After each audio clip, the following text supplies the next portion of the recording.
Students, welcome to my new video में आपका एक बार फिर से स्वागत है। अगर आप मेरे चैनल पर पहली बार आए तो इस चैनल को लाइक करें और इस चैनल को जरूर सब्सक्राइब करें। प्रश्नावली 6.2 सवाल नंबर 1 क्लास 10th का। तो आकृति है 6.17, चित्र दे रखे हैं 2, 1 और 2। 1 और 2 में DE समांतर BC है, DE समांतर BC है। ठीक है, इसमें भी DE है और जो समांतर बराबर होगी BC के। इधर भी DC है, DE है और समांतर होगी BC के। चित्र में क्या है? सवाल में हमारा कह रहा है चित्र दिए हैं।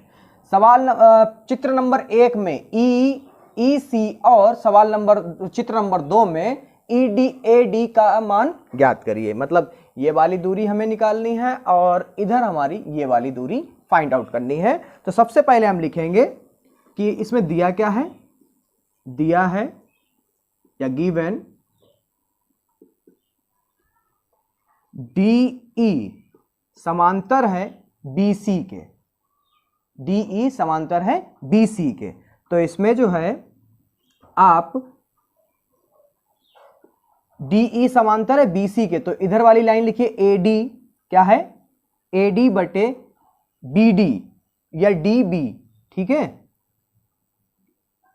एक लाइन हम ले लेते हैं ये वाली। ठीक है, DE वाली जिसपे DE है उस पे एक लाइन A और B के पार्ट खंड 2 हैं, तो AD और दूसरा है DB। ठीक है, और समांतर जब होती तभी ये हम करेंगे। ठीक है, इधर क्या है AE बटे EC। ठीक है, और ये किसके अकॉर्डिंग चलता है? ये चलता है थेल्स प्रमेय से। किससे लिया हमने? थेल्स प्रमेय से। थेल्स प्रमेय से होता क्या, आपको इधर रफ करके थोड़ा बता दें, ये आपके सवाल में नहीं है, ये थोड़ा लॉजिकल है। थेल्स ने कहा था कि अगर कोई लाइन जैसे त्रिभुज पे है और उस पर कोई दूसरी लाइन डालते हैं, जैसे ABC एक त्रिभुज है और उस पर डाल दिया E और F, तो थेल्स ने कहा था कि इस वाली लाइन पे जो हमारी समांतर होंगी, इस पे समांतर क्या है EF समांतर है BC, तो इस पे EC जो समांतर होगा वो इस वाली लाइन पे होगा। ठीक है, जिस पे E बनेगा उस पे है AE बटे BE या EB बराबर AF बटे FC। ठीक है, तो उन्होंने ये रूल प्रमेय बताए थी और यही प्रमेय हमने यहाँ पर इस्तेमाल किया। AD बटे AD यहाँ तक की और फिर यहाँ तक की। ठीक है, बटे में रख दो। उसके बाद उन्होंने कहा कि BC समांतर जिसके होगी उसके बराबर में हो जाएगी सामने वाली भुजा ये और ये। ठीक है, तो इसमें हम मान रखते हैं, डायरेक्ट हमारा मान आ जाएगा। इसमें मान क्या है? AD का मान है बेटा 1.5 और DB का है 3 बराबर AE का है 1 और EC हमें निकालना ही है। ठीक है, तो इसकी गुणा करा लेते हैं, इसकी इधर और इसकी इधर। तो हमने कराया 1 पॉइंट, पहले इसको काट देते हैं, 0 लगाते हैं और काट दो। 15 एकम 15, 15 दूनी 30। तो ये हमारा होके निकल के आया 1/2 बराबर E और C। अब करा लीजिए, यहाँ पे गुणा नहीं कराई क्योंकि यहाँ पे कट रहा था तो हमने काट दिया। ठीक है बच्चों, अब देख लीजिए इसकी कराओ EC एकम EC और 2 एकम 2, तो हमारा EC कितना निकल के आया? 2 सेंटीमीटर। हमने कितना निकाला? 2 सेंटीमीटर। ऐसे सवाल नंबर 2 में हमने EC निकाल लिया और EC 2 सेंटीमीटर आया, ये हमारा आंसर है। दूसरे में कह रहा है, दूसरा भी बताते हैं आपको। सेम ऐसे थेल्स के अकॉर्डिंग हम लोग निकाल लेंगे दूसरा वाले चित्र के हिसाब से। ये पहला वाले चित्र का है, पहला वाला। दूसरे वाले में AD निकालना, AD निकाल लेते हैं। तो यहाँ पे लिखेंगे, जैसे कि यहाँ पर है, इसमें भी वही समांतर है, तो यहाँ पे लिख देते हैं DE बराबर BC। यहाँ पे क्या बराबर नहीं, क्या है? समांतर। और समांतर होगा तो थेल्स का नियम प्रमेय लगाएंगे, यानी AD बटे DB बराबर A से E तक की AE और फिर E और C। अब मान रख लेते हैं, AD निकालना ही है तो AD मान पता ही नहीं है, DB का पता 7.2 बराबर AE हमारा है 1.8 और फिर है हमारा 5.4। ठीक है, इधर से दशमलव हट गया क्योंकि दशमलव के बाद एक अंक था, इधर भी दशमलव के बाद एक अंक था, तो दशमलव से दशमलव कट गए। तो इधर आ गया 18 एकम 18, 18 तियां 54 और AD बराबर 1/3 और इधर बटे में 7.2। ठीक है, अब इसकी कंची गुणा करा लीजिए तो हमारा आ जाएगा, इसकी पहले कराओ तो 3AD आया बराबर, और इसकी कम से हुई तो क्या आ जाएगा 7.2। अब AD बराबर 7.2, ये गुणे में है उसके बटे में चला जाएगा, और इधर दशमलव के बाद 1 0 लगा तो 1 0 यहाँ पे लगा लेंगे। अब फिर इसको काट के देखते हैं तो 3 से काटते हैं, 3 दूनी 6, ठीक है, 3 दूना 6 बचा, 1 हो गया 12, 3 चक्कू 12 और 3 एकम 3 और 0, फिर से कटेंगे, 2 से काट लेते हैं तो 2 से कटा, 2 एकम 2 और 2 दूनी 4 और 2 पंजे 10। ठीक है बच्चों, इसके बाद में हम जो देखते हैं हमारा निकल के क्या आता है, तो हमारा निकल के आया AD बराबर 12.5, तो इसको भाग कर लेते हैं 12.5, जो हर में होता है वो यहाँ लिखा जाता है और जो अंश में होता है वो यहाँ लिखा जाता है। तो 5 दूना 10 बचा 2 लगाया दशमलव हो गया 20, 5 चक्कू 20, तो कितना आया निकल के पॉइंट में 2.4 सेंटीमीटर। तो ये हमने फाइंड आउट कर लिया कितना है 2.4 सेंटीमीटर। मैं पूरी उम्मीद करता हूं आपको ये पूरे दोनों सवाल समझ में आए होंगे। अगर ये समझ में आए हैं तो इस वीडियो को लाइक करें, अगर आप मेरे चैनल पे पहली बार हैं तो इस चैनल को जरूर सब्सक्राइब करें, क्योंकि सवाल नंबर 2 बहुत इंपॉर्टेंट है। जरा देखिए, किसी त्रिभुज PQR, सबसे पहले हम त्रिभुज बना लेते हैं जिसका नाम है PQR। तो ये एक त्रिभुज है जिसका नाम है P, यहाँ पे Q और यहाँ पर R। ठीक है, की भुजाओं PQ, ठीक है, PQ पर और PR पर क्रमशः बिंदु E और F, इस पे क्या है बिंदु E और इस पर बिंदु है F, ठीक है, स्थित है। निम्नलिखित में से प्रत्येक स्थिति के लिए बताइए कि क्या EF समांतर होगा QR के। तो ये समांतर है तो इसको काट दीजिए। ठीक है, अब ये पूछ रहे कि या इस समांतर होगा, तो यहाँ पे हमें कुछ डाटा दे रखा, सबसे पहले हम सॉल्यूशन डालेंगे और सॉल्यूशन के साथ में इस डाटा को भी लिखेंगे। PF बराबर 3.9 सेंटीमीटर, कॉमा EQ हमें दिया है 3 सेंटीमीटर, अब फिर PF दिया है हमें 3.6 सेंटीमीटर और FR हमें दिया है 2.4 सेंटीमीटर। अब ये कह रहे हैं क्या इसका मान बराबर आएगा, तो हम लोग सबसे पहले इस त्रिभुज से निकाल लेते हैं। इसमें हमें यही सिद्ध करना है, तो यहाँ पर थेल्स के नियम से लगा लेते हैं। इस पहले इस लाइन को लिखते हैं, क्या है PE बटे, फिर इस वाली लाइन को लिखते हैं जिसका नाम है EQ बराबर PF बटे FR। अब ये किसके प्रमेय से लगा, ये थेल्स के प्रमेय से लगा, ये है थेल्स प्रमेय से। ठीक है बच्चों, आगे हम इसमें मान रखते हैं, तो PE का जो मान है हमारा, PE का जो मान है ये रहा 3.9 बटे EQ का है 3 बराबर PF का है 3.6 बटे FR का है 2.4। तो यहाँ पे जब दशमलव हटाया तो दशमलव के बाद एक अंक था तो यहाँ पे बढ़ाया 0, और यहाँ पे दशमलव के बाद एक अंक है, इसको हटाया, नीचे भी दशमलव के बाद एक अंक है तो इसका भी, तो ये दशमलव से दशमलव यहाँ पे गया कट। अब यहाँ काट लेते हैं तो हमें 3 एकम 3, 3 तिहाई 9, 3 एकम 3 और 0 का 0, तो यहाँ पर 3 एकम 3, 3 दूना 6 और यहाँ पर 3 अट्ठे 24, फिर इसे 2 से काटते हैं, 2 छंग 12 और 2 चक्कू 8, फिर 2 से काटते हैं, 2 दूनी 2 तिया 6 और 2 दूनी 4, अब नहीं कटेगा, तो यहाँ पे 13/10 बराबर 3/2। तो यहाँ पर हम आगे लिखेंगे, अतः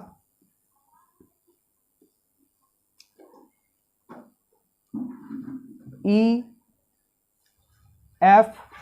समांतर QR। समांतर जब होता बच्चों जब ये दोनों मान हमारे बराबर आते। अब यहाँ पर आप सभी जानते हैं कि ये मान बराबर नहीं है, तो ये समांतर नहीं है। क्या नहीं है? ये समांतर नहीं है। क्यों? क्योंकि हमारे PE/EQ बराबर PF/R एफ आर का मान बराबर नहीं आया, इसलिए समांतर नहीं। अगर ये बराबर आते तो ये जरूर समांतर होते। अब दूसरे का दूसरा सवाल बताएंगे।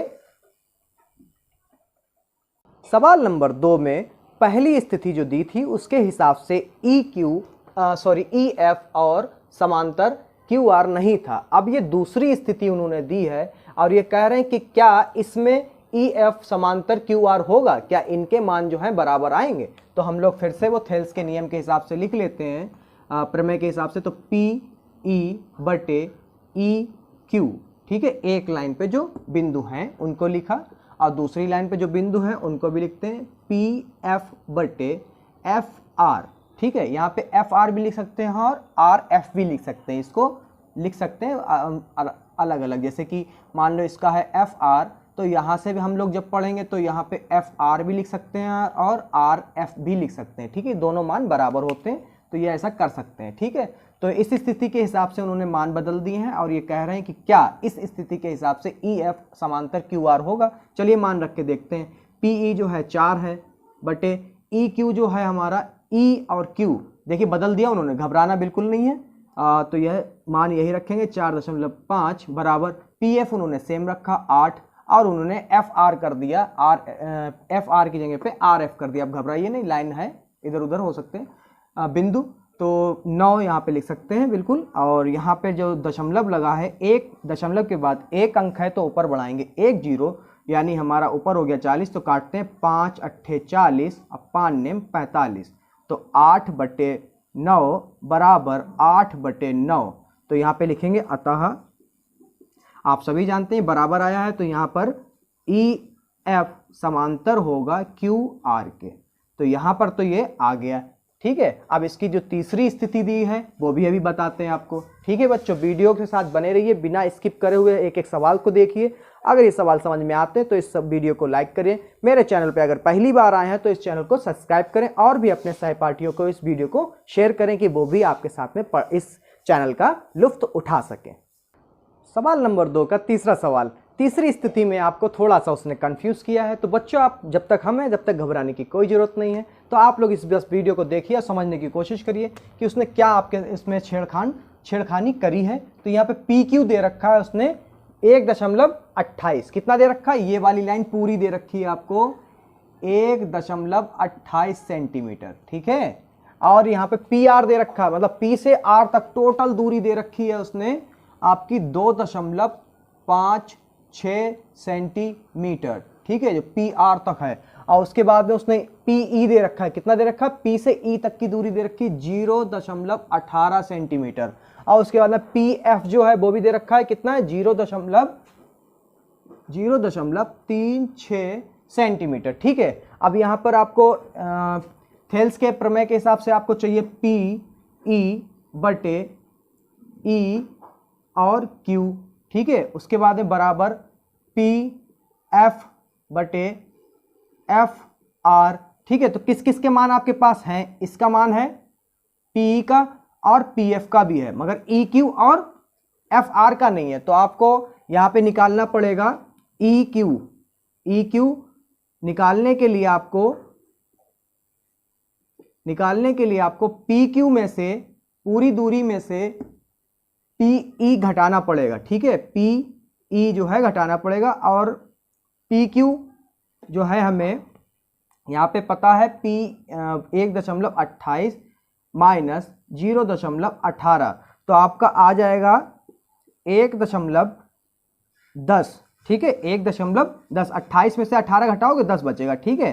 तो ये मान निकल आया। दूसरा आपको चाहिए FR, ठीक है। सेम ट्रिक से FR भी निकाल लेंगे बच्चों, ठीक है। FR जो है हमें टोटल दूरी है हमारी PR, ठीक है, उसमें से घटा देंगे PF, कितना घटा देंगे PF। तो यहाँ पर हमारा जो PR जो है वो हमारा 2.56 माइनस PF जो है हमारा 0.36। इसको जब घटाएंगे 56 में से 36 घटाएंगे बच्चों, कितना आएगा 20, बचेगा 20, तो 2.20, ठीक है। अब हमें EQ भी पता चल गया और यहाँ पर FR भी पता चल गया और दोनों ऊपर के मान हैं। तो इसमें अब क्या करते हैं, ये मान समीकरण 1 में रखते हैं, यहाँ पे लिख लो समीकरण 1। अब यहाँ पे लिखेंगे EQ तथा एफ आर के मान समीकरण 1 में रखने पर, ठीक है। अब समीकरण 1 है क्या, उसको पहले पूरा लिख लो, पी ई बटे ई क्यू बराबर पी एफ बटे एफ आर। तो यहाँ पे पी का जो मान है वो रख लो, पी का मान है हमारा 0.18 बटे पी ई क्यू हमने निकाला 1.10 बराबर पी एफ हमारा है, पी एफ है हमारा 0.36 और एफ आर हमने अभी निकाला 2.20, ठीक है ये वाला।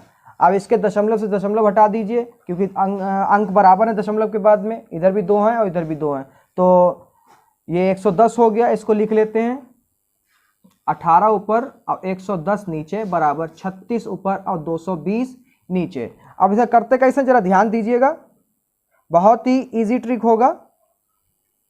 तो यहाँ पे काट देते 2 से, 2 नेम 18, 2 पंजे 10 और बचा 1, फिर हो गया 10, 2 पंजे 10। इधर भी हम लोग काट देते 4 से, इधर काटते हैं 4 नेम 36 और 4 पंजे 20, बचे 2 हो गए, फिर 20, 4 पंजे 20। तो यानी हमारे मान बराबर आ रहे हैं। इधर लिख देते हैं इसके आगे का, शायद बोर्ड पे ना आए, तो इसके आगे का इधर बच्चों है 9/55 बराबर 9/55, यानी हमारे दोनों मान बराबर हैं। तो यहाँ पे क्या है, अतः ई एफ समांतर हैं क्यू आर के। तो हमारे ये प्रूफ कर दिया, यानी 3 स्थितियों में 2 स्थितियां समांतर हैं और पहली वाली स्थिति समांतर नहीं है। इस तरीके के सवाल बोर्ड में आते हैं, तो ये सवाल आपका इंपॉर्टेंट है। प्रश्नावली 6.2 का सवाल नंबर 3 बहुत इंपॉर्टेंट है बच्चों, इसको जरा ध्यान से देखिएगा। इससे सबसे पहले क्या है, आपको दिया है आकृति 6.18। आकृति देख लीजिए बच्चों, 6.18 ये आपकी किताब का एनसीईआरटी यूपी बोर्ड। यदि एल एम समांतर है सी बी के और एल एन समांतर है सी डी हो, तो सिद्ध कीजिए कि ए एम बटे ए बी, मतलब आपको क्या सिद्ध करना है, ए एम बटे ए बी, ठीक है। और उसके बाद में ए एन बटे ए डी, ठीक है। तो यहां पर सबसे पहले हम लोग ले लेते हैं त्रिभुज ऊपर वाला ये, क्योंकि ये चीज पहले दी है, इस लाइन का पहले दिया है बच्चों, ए एम और ए बी पहले दिया, तो इसमें लिखेंगे हम लोग त्रिभुज ए बी सी में। पहले हम त्रिभुज बना लेते हैं इससे, जो हमने त्रिभुज माने हैं उसका है ए और ये बी और ये सी, इस पे एक लाइन समांतर पड़ रही, वो लाइन लिख दीजिए। यहां पर समांतर है एल एम समांतर सी बी, ठीक है। ये लाइन जो पड़ रही है इसका नाम है एम और एल, और समांतर ये वाली लाइन किसके समांतर है बच्चों, ये वाली लाइन समांतर है इस वाली के, ठीक है। देखिए एल एम समांतर बी सी। अब आपको समझ में आ गया ये चीज क्या होता है, ये चीज इसी से लिखा जाता है, ठीक है। अब जरा ध्यान दीजिएगा बच्चों, इस पे ध्यान देना। ये आपको एक बात यहां पे लिखना है, अतः आधारभूत समानुपातिकता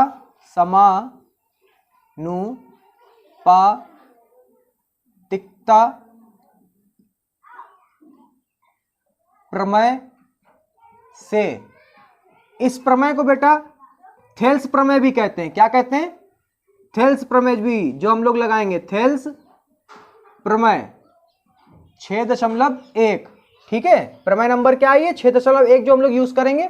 अभी इसके बाद में आपको एक वीडियो मिल जाएगी, कोशिश करेंगे इसी वीडियो में आपको समझाने के लिए कि प्रमेय कितने तरीके की होती हैं और कितनी इसमें यूज करनी है आपको। तो इधर जो है इस प्रमेय में क्या होता है, सबसे पहले ये और ये लिखते हैं, इसको क्या है बेटा, ए एम। और प्रमेय नंबर 1 जो होती है वो कहता है कि अनुपात इसके बराबर रहेंगे। ए एम किसके बराबर होगा, एम बी के, किसके, एम बी के बराबर। दूसरी भी है, तो उसमें क्या होगा, ए एल क्या होगा बच्चों, ठीक, ये तो हमने लिख लिया ए एम और एम बी। अब ये लिख लो ए एल क्या है बच्चों, ए एल बटे एल सी, क्या है, एल और सी, इसको मान लीजिए समीकरण नंबर 1। ओके बच्चों, सबसे पहले ए एम, फिर एम बी, और फिर उधर बराबर के दूसरी भुजा लिखेंगे ए एल और एल सी। ठीक है, अब इसी में हम दूसरा त्रिभुज बना लेंगे। आई होप आपको ये समझ में आ गया हो। तो दूसरा आगे चलते हैं, इसमें लिखते हैं एक त्रिभुज और है, जिसका नाम है, यहां पे लिख लेते हैं त्रिभुज ए सी डी में। ए सी डी हमने क्यों लिया, क्योंकि यहां पे दे रखा है, क्या दे रखा है, एल एन जो है समांतर है आपके सी डी। क्या दे रखा है, एल एन जो है समांतर है सी डी। तो हम त्रिभुज बना लेते हैं, ये वाला, कौन सा वाला, ऊपर से हम निकाल चुके हैं, अभी नीचे वाला बनाते हैं। ठीक है, ये पूरा। ठीक है, अब इसमें जरा देखिए, ये रहा ए और ये रहा सी और ये रहा डी, और इस पे एक हमारा समांतर पड़ रहा जो है एल और एन। ठीक है, तो यानी ये वाली लाइन और ये वाली लाइन क्या है, समांतर है, ये वाली और ये वाली, किसके, एल एन समांतर हैं सी डी के। ठीक है, तो अब इसमें भी हम लोग लिखेंगे, अतः आधार भूत समानुपातिकता प्रमेय से, या फिर थेल्स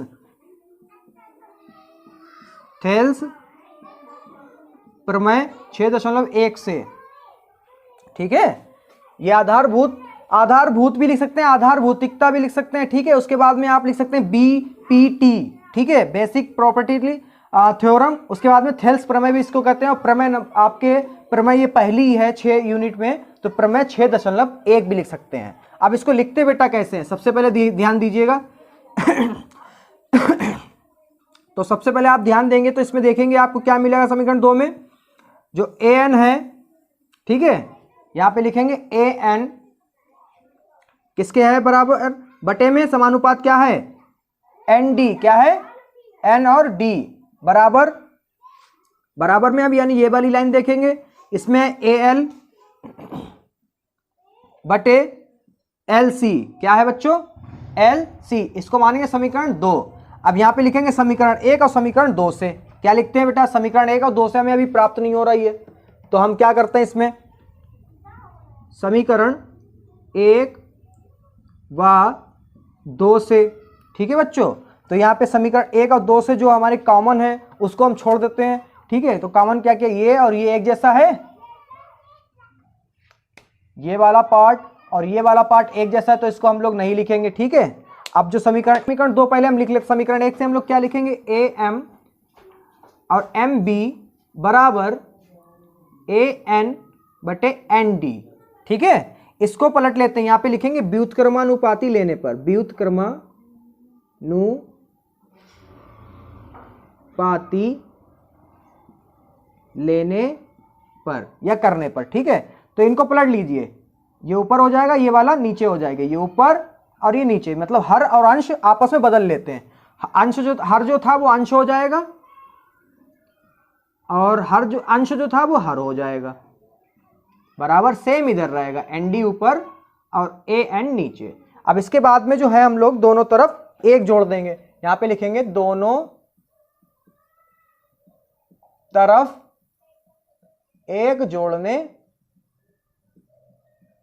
पर। ठीक है, हालांकि इसका शॉर्ट ट्रिक भी थी, मगर शॉर्ट ट्रिक यकीन मानिए शॉर्ट ट्रिक शॉर्ट ही होती है, आप उतनी जल्दी भूल जाते जितनी जल्दी से आप सीखते।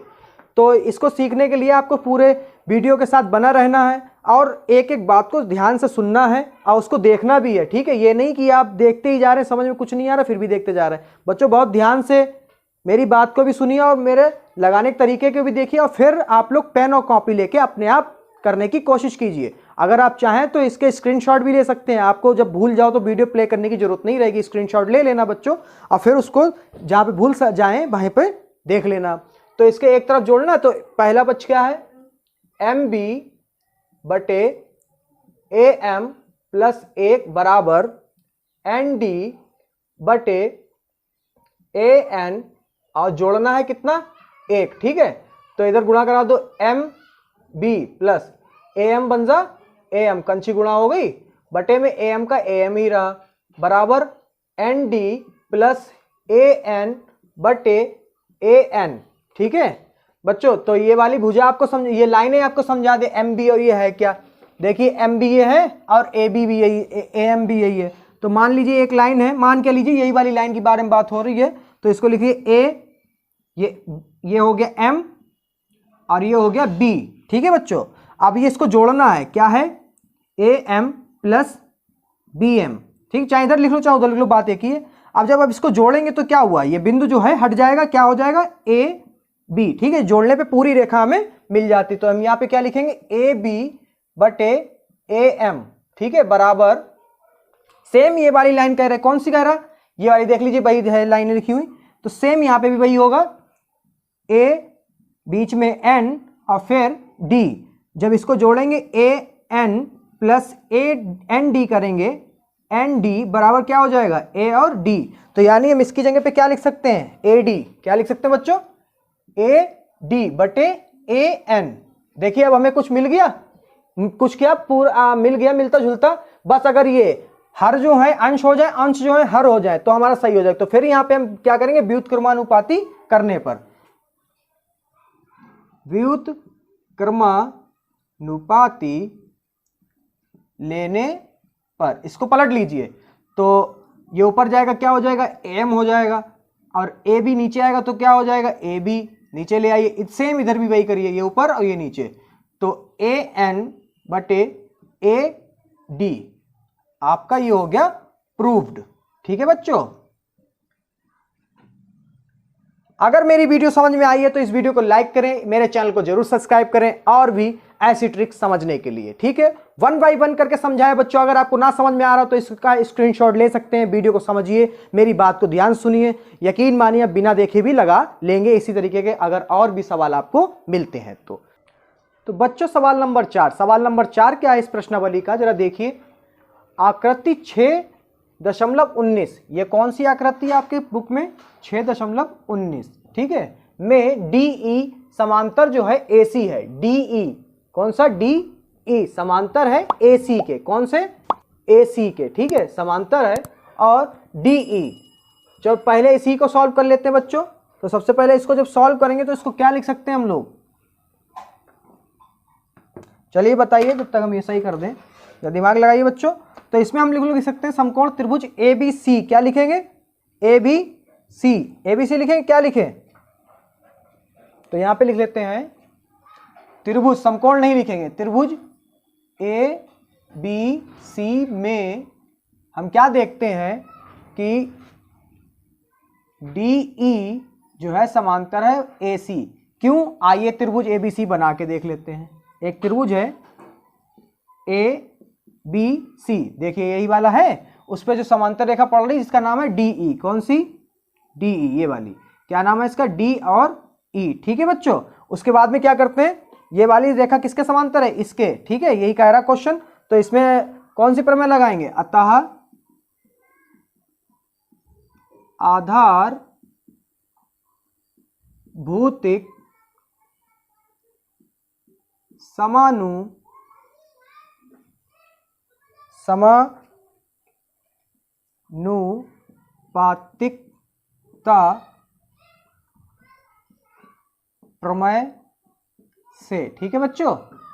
उसके बाद में देखिए जरा, अब क्या करेंगे, पहले वाले सवालों की तरह क्या है, बी डी, क्या है बच्चों, बी डी, और फिर क्या है, डी ए, क्या है, डी ए, डी ए बराबर दूसरी भुजा जो नीचे वाली है, क्या नाम है इसका, बीई, क्या है, बीई, और फिर क्या है, ई सी, क्या है, ई सी, समीकरण 1 मान लीजिए बच्चों।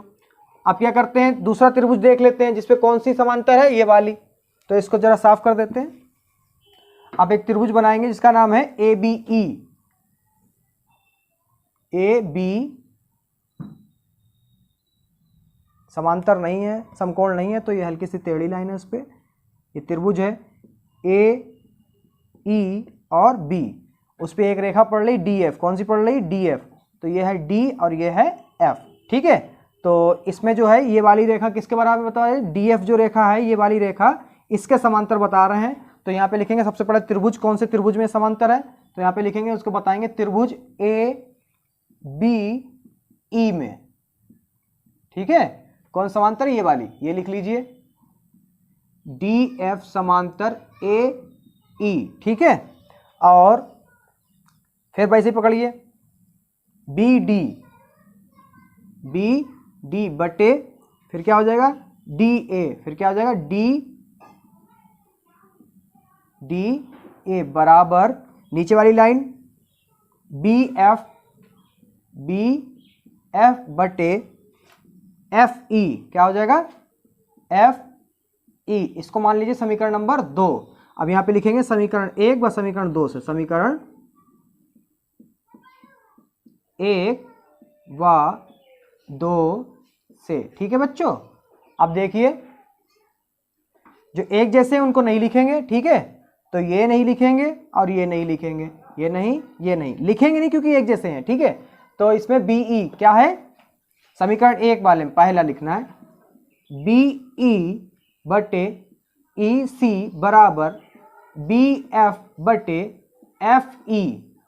देखिए क्या ये सिद्ध हो गया, सिद्ध हो गया। बस इसको इधर करके लिख लो, बराबर है, बराबर इधर चाहे लिख लो चाहे उधर लिख लो, तो इसको लिख लो बी एफ बटे एफ ई बराबर बी ई बटे ई सी, ठीक है।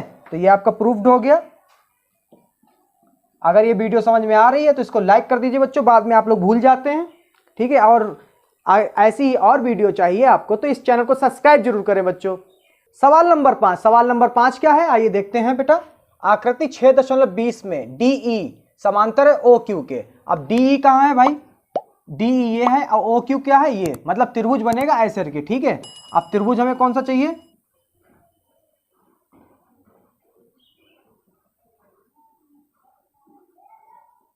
ये O है, ये P है और ये Q है। इस पे समांतर रेखा पड़ रही जो है E और D, ठीक है।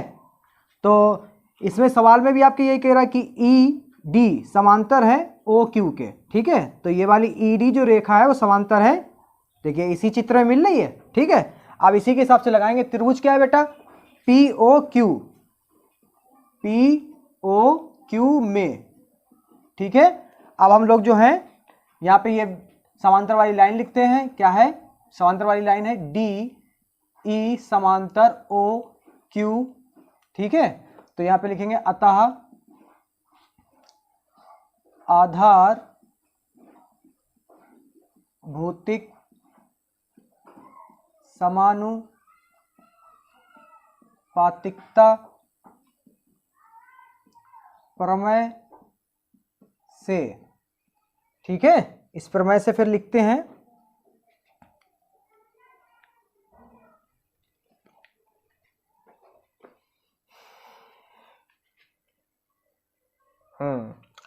ठीक है भाई। समीकरण 1 जो बनाते हैं इसमें है PE, क्या है, PE, देख लीजिए PE और EQ, क्या है, E और Q, देख लीजिए बच्चों, PE और EQ समानुपाती। एक रेखा पर एक रेखा जब बटे में लिखते हैं तो लिखेंगे PE बटे EQ, वही चीज हमने उधर लिखी। अब इस रेखा के लिए भी लिखते हैं, क्या लिखेंगे, PD, क्या लिखेंगे, PD बटे DO, क्या लिखेंगे, D और O, समीकरण नंबर 1। ऐसे ही हम लोग समीकरण 2 बनाते हैं, उसमें क्या कह रहा है, उसमें लेंगे POR, ठीक है। इधर का तो हमने आधा ले लिया, अब इधर का बचा तो इधर का भी ले लेते हैं। यह P और यह O और यह है R, ठीक है। इस पे भी एक भुजा पड़ रही है जिसका नाम है, समानुपाती है D और F के, ठीक है। ये वाली पड़ रही है, ये वाली और ये वाली समानुपाती होंगे, यहाँ पर दिया नहीं मगर होंगे, ठीक है। तो हम लोग उसको लिखेंगे भी कि हमें साफ साफ दिख रहा है POR में, ठीक है। यहाँ पे समानुपाती है DF, क्या है, DF समानुपाती OR, किसके, OR, ठीक है। तो यहाँ पे लिखेंगे अतः आधार भौतिक समानुपातिकता प्रमेय से, ठीक है। अब इसमें देख लीजिए क्या है, पहला PD, सॉरी इधर से नहीं, इधर से लिख लो। पहला क्या है बच्चों, PF, क्या है PF, PF, और फिर EFR, सॉरी FR बराबर PD। अब PD हमने पहले क्यों नहीं लिखा, क्योंकि हमें उधर लिखना है, इस वाले समीकरण को देखते हुए उधर लिखना है, PD बटे DO, क्या होगा D और O, ये समीकरण हो गई 2, ठीक है। ये कितनी हो गई, समीकरण 2। अब यहां पे हमें सिद्ध करना है, यहाँ पे DF जो है आधारभूतिक हो गया भाई, इसमें आगे हो जाएगा समीकरण 1 और समीकरण 2 से, समीकरण 1 व 2 से, ठीक है। समीकरण 1 और 2 से हमें जो एक जैसी चीज़ें उन्हें छोड़ देना है, ये वाला और ये वाला इनको छोड़ देना, तो क्या हो जाएगा बेटा, PE बटे EQ बराबर PF बटे FR, ठीक है, ये हो गया। तो इसके बाद में हम लिखेंगे चूंकि भुजाएं समानुपाती हैं, मतलब समान है, उनके बटे में सब सही है, बराबर आएंगे, समानुपातिक हैं, अनुपात जो है बराबर आएंगे इनके, तो इसलिए क्या है यहाँ पर हमारे ये किस पे बनेगा भाई, PE कहाँ है, PE और EQ, PE और EQ ये, और दूसरा है हमारा PF और FR, ठीक है। तो ये किसके बराबर हो गए, हमारे हो गए, ये पूरा आ रहा है, देखिए इस पे क्या है बेटा लिखा हुआ, PE, क्या लिखा है P, और यहाँ पे E, और फिर क्या है Q, क्या है Q, और इधर क्या है, इधर के यहाँ पे P, और यहाँ पे क्या होगा F, क्या होगा बच्चों F, और यहाँ पर क्या है FR, क्या होगा FR, ठीक है। तो ये समांतर किसके, EF समांतर है QR के, तो यहाँ पे लिख देंगे EF समांतर है QR के, तो ये हो गया आपका प्रूव्ड, ठीक है, ये हो गया आपका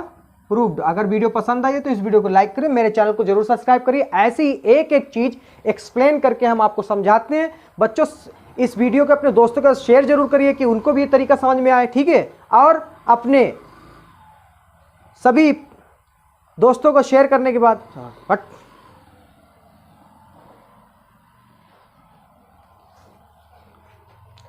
तो ये हो गया प्रूव्ड बच्चों। अब ये अगर वीडियो समझ में आई तो इस वीडियो को लाइक कर दिए, आप लोग भूल जाते हैं, और अगर ये वीडियो समझ में आई हो तो इसको, मेरे चैनल को भी सब्सक्राइब करें और अपने सहपाठियों के साथ इस वीडियो को शेयर करना ना भूलें।